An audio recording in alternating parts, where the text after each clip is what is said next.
तो हेलो दोस्तों, आप सभी का अमित स्टोरी वॉइस में हार्दिक स्वागत है। दोस्तों, हम आपके बीच कुछ कहानी लेकर प्रेजेंट है, जैसा कि हम आपके समक्ष प्रस्तुत करने जा रहे हैं। दोस्तों, महाभारत युद्ध के बाद हुई थी ये 9 बड़ी घटनाएं जिन्होंने युग बदल कर रख दिया। दोस्तों, महाभारत का युद्ध जो वर्तमान हरियाणा राज्य के कुरुक्षेत्र में लड़ा गया था, मानव इतिहास में अब तक लड़े गए सबसे भयावह युद्धों में से एक माना जाता है। धर्म ग्रंथों के अनुसार यह युद्ध इतना विनाशकारी था कि केवल 18 दिनों तक चलने के बावजूद इसमें लगभग 80% भारतीय पुरुष आबादी की मृत्यु हो गई।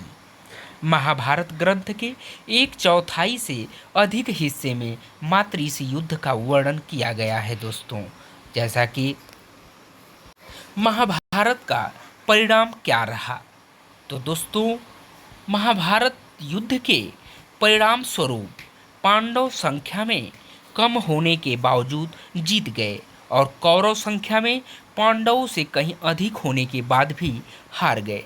इसका कारण उनके कर्म को माना गया, नीति और अनीति की राह पर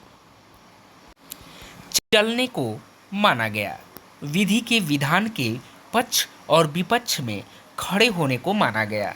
पांडव युद्ध जीत गए और श्री कृष्ण ने पांडवों में सबसे बड़े भाई युधिष्ठिर का राजतिलक करा दिया। तो फिर इनका अंत कैसे हुआ? तो दोस्तों, जिनका राजतिलक स्वयं भगवान के हाथों से हुआ हो, उनका विनाश कैसे हुआ, क्या हुआ?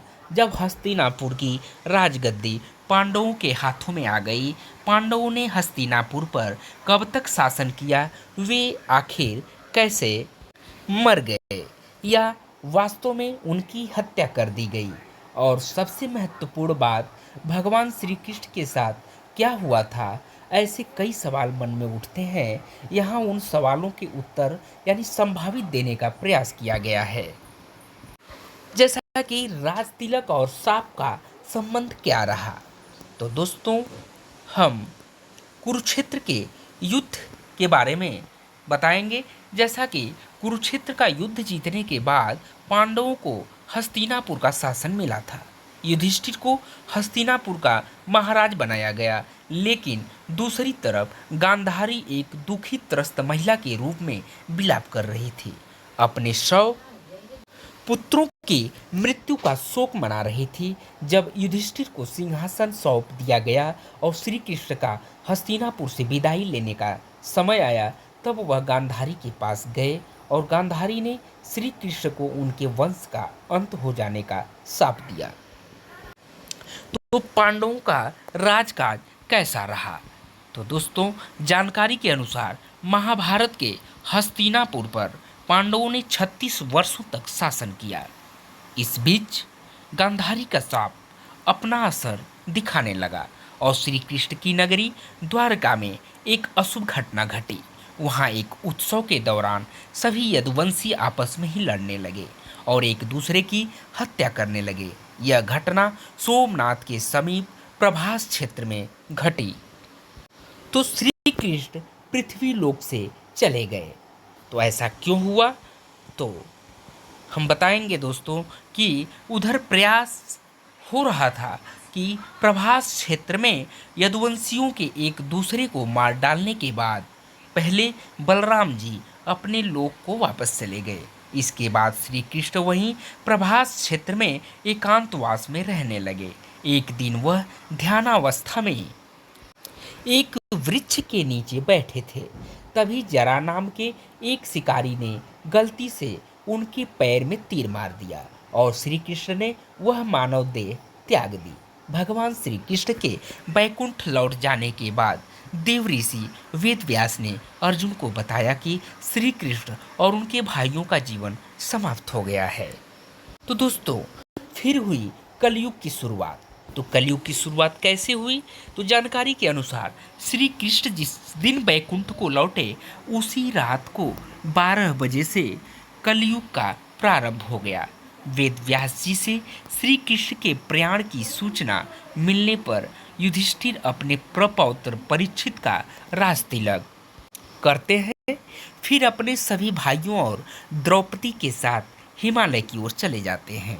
महाभारत के अनुसार हिमालय से वह स्वर्ग चले जाते हैं और इस यात्रा में एक कुत्ते के रूप में आए यमदेव उनका मार्गदर्शन करते हैं। तो इस यात्रा का परिणाम क्या निकलता है? तो दोस्तों, जैसे जैसे सभी पांडव हिमालय पर ऊपर की तरफ चढ़ते हैं, वे एक एक करके गिरने लगते हैं और उनकी आत्मा उनका शरीर छोड़ने लगती है। यह क्रम द्रौपदी के साथ शुरू होता है और भीम की मृत्यु पर समाप्त होता है। उनकी मृत्यु के कारण उनकी इच्छाओं, आकांक्षाओं और उनके गर्व के कारण होने वाली परेशानियों से जुड़े हैं।